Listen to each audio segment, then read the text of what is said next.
మనం బాగా ప్రేమించిన వాళ్ళకి మనం ఎప్పుడు కొత్తగానే కనిపిస్తాం. మనకు కూడా అలాగే కనిపిస్తది. మనం బాగా ప్రేమించిన వాళ్ళు, మనల్ని బాగా ప్రేమించే వాళ్ళకి ఎప్పుడు కలిసినా ఒక కొత్తదనమే అనిపిస్తదనమాట. అంటే బోరింగ్ ఉండదు. ఓ చాటింగ్‌లో గానీ, కాల్స్‌లో గానీ, మనిషి కలిసినప్పుడు గానీ.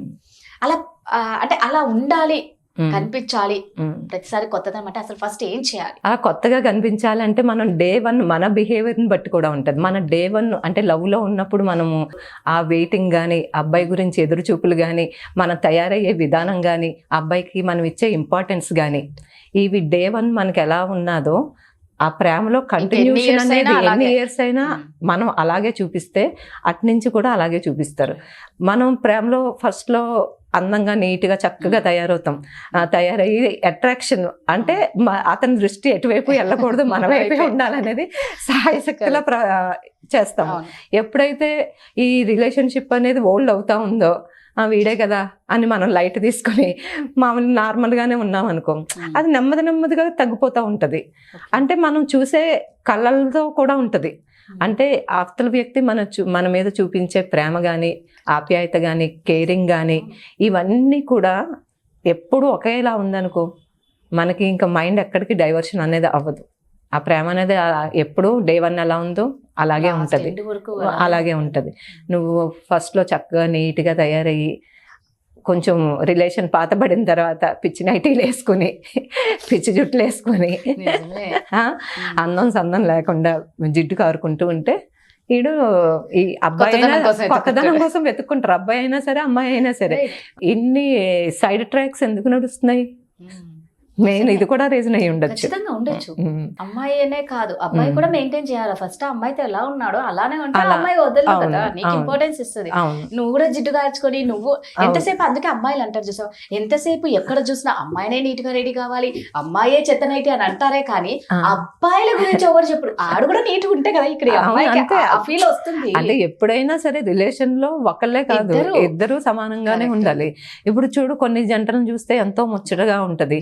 వాళ్ళు చక్కగా తయారవుతారు, ఎంత ముసలోళ్ళైనా సరే చక్కగా తయారవుతారు, రొమాంటిక్ గా మాట్లాడుకుంటారు.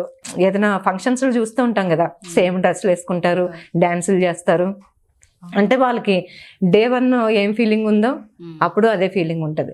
అలా మన ప్రవర్తన అనేది ఉండాలి. సో మనసు నిండా ఏంటంటే అబ్బాయి మనసులో ఆ అమ్మాయే ఓ ప్రింట్ ముద్ర వేసిపడి ఉంటుంది, అమ్మాయి మనసులో ఆ అబ్బాయి ఉంటాడు. కాబట్టి వీళ్ళకి ఇంకా అవతల చూడడము, కోరుకోవడం అనేది ఏది ఉండనప్పుడు ఇంట్రెస్ట్. అంటే కొంతమంది ఎలా ఉంటారంటే, వైఫ్ అండ్ హస్బెండ్ అయినా ప్రేమలో ఉన్నప్పుడైనా సరే అమ్మాయికి కానీ అబ్బాయికి కానీ కొత్తదనాన్ని చూపించాలనుకుంటారు.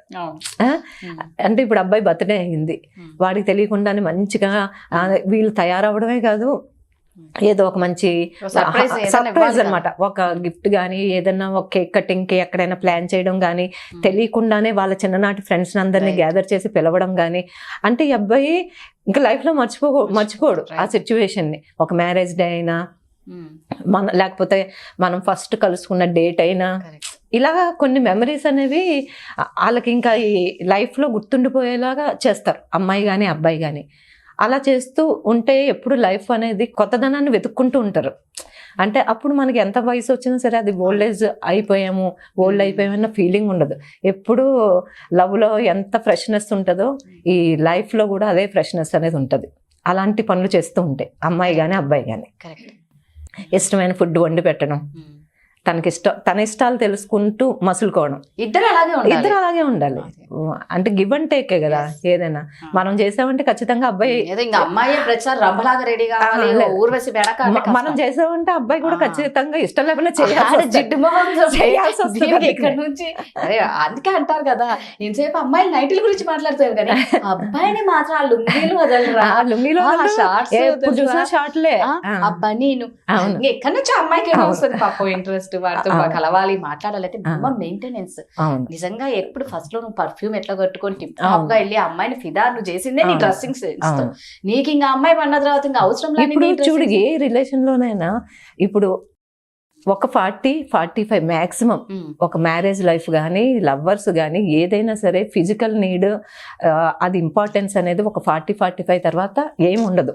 ఆ 45 తర్వాత ఉన్నదంతా ఒకళ్ళ మీద ఒకళ్ళకి ఆప్యాయత అనురాగాలు ఇవే తప్ప మన మెమరీస్ని తలుచుకుంటూ బాధ్యతల్ని పిల్లల్ని పెంచుకోవడం ఇవే ఉంటుంది తప్ప ఆ ఫిజికల్ అట్రాక్షన్ అనేది నీకు ఎంతవరకు ఉంటుంది?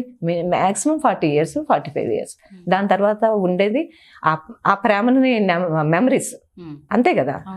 ఏ మనిషికైనా మనం రియాలిటీలో బతికితే అంతే. ఎంత రంబల్లా తయారవని ఎంత చేయని 50 తర్వాత ఏమీ ఉండదు. రియల్గా చెప్పుకోవాలనుకుంటే ఓన్లీ ఫిజికల్ అట్రాక్షన్ కాదు. ఒక ప్రేమ అంటే ఒక అదేంటి మనసుకు సంబంధించింది, అంతేగాని ఇద్దరి మనసులు ఒకే సోల్ అన్నట్టు ఉండాలి. అంతేగాని ఫిజికల్ నీడ్ ఉన్నంత కాలమే నువ్వు నాకు రంబవి నువ్వు నాకు హీరోవి కాదు కదా. ఆఫ్టర్ 40-45 years తర్వాత కూడా నువ్వు ప్రేమలో ఉన్నప్పుడు పెళ్ళైన కొత్తలో ఎలా ఉన్నావో లైఫ్ని అలా లీడ్ చేయగలగాలి. అంత ప్రేమగా ఇచ్చిపుచ్చుకోగలగాలి. అది రియల్ లవ్ అంటే. వాళ్ళకి ఎప్పుడు కలిసిన ప్రతిసారి ఒక కొత్తదనం. అందుకే ఇప్పుడు 80-85 years లో వాళ్ళకి ఏముంటది? అయినా సరే వాళ్ళు మన జనరేషన్కి వాళ్ళు యాక్టివ్గా ఉంటూ వాళ్ళు ఒకరినొకరు వైఫ్ అండ్ హస్బెండ్ వస్తారు, వెరీ ఓల్డ్ పీపుల్. ఆ టైంలో వాళ్ళు లవ్ మ్యారేజ్ చేసుకున్నారు. ఆయన పేరు సరిగా నాకు గుర్తు రావట్లేదు కానీ ఇండియన్ సూపర్ సింగర్స్లో లాస్ట్ వీక్ కూడా చూశాను. ఆయనకి ఏంటి 90 years 95 years wife and husband ఇద్దరు వస్తారు. ఎంత రొమాంటిక్గా యాంకర్స్ జోక్స్ వేస్తే ఎంత రొమాంటిక్గా వాళ్ళ లవ్ మెమరీస్ చెప్తూ ఎంత రొమాంటిక్గా ఉంటారో ఈ వయసులో కూడా. అదే వాళ్ళకి ఆరోగ్యము ఆనందం. అవును, ఖచ్చితంగా. ఒక 80 years తర్వాత మనం ఆరోగ్యంగా ఉన్నాము అంటే వాళ్ళిద్దరి మధ్యన ఉన్న బాండింగే. సూపర్, నిజంగా నువ్వు అన్నది 100% కరెక్ట్. అదే ఆరోగ్యం ఆనందం. అవును, అందుకే ఏ వయసుతో సంబంధం లేకుండా ఎప్పుడు కూడా ప్రేమ అనేది day 1 ఎలా ఉన్నదో స్టిల్ మన చనిపోయే వరకు అది మెయింటైన్ చేయాలి. అది నేను కోరుకుంటున్నాను. Super, thank you.